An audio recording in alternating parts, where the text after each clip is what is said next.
What was it like returning to this movie 3 decades later?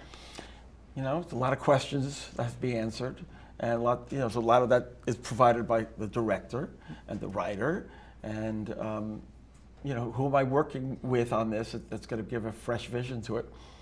And once I knew that, I knew we were contemporizing some of the arrangements.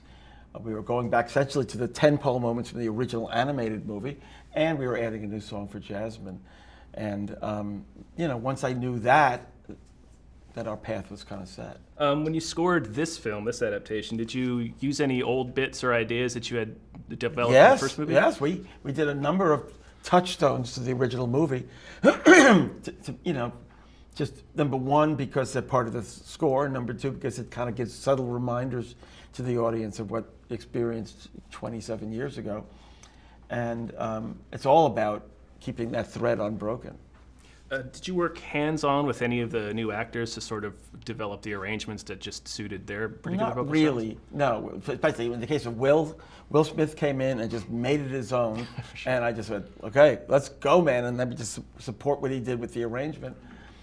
With both Mena and Naomi, Aladdin and Jasmine, they were very faithful to what I wrote.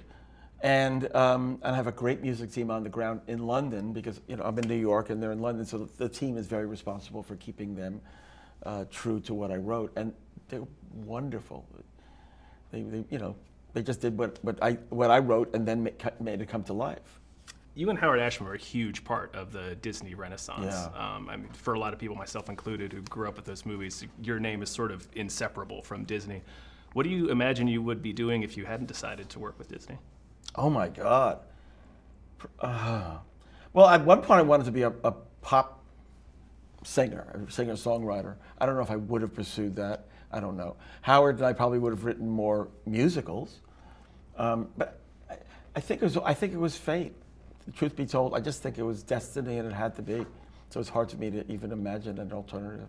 Okay. Of the music that you've written for Disney, what's your favorite piece? Oh God, my least favorite question because they're all my children. I can't. There's no way I could say that.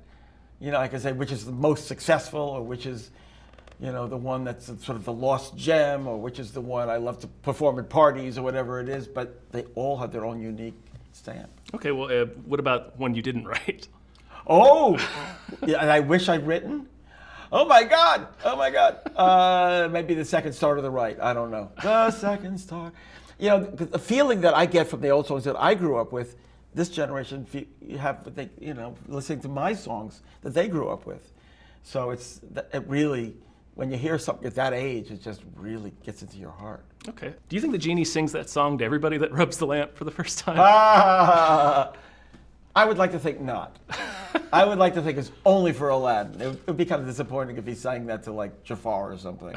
I think Jafar would probably just slap him. Well, perfect. Well, thank you so much for your time for telling me about that. Thank you. Great. Thank you.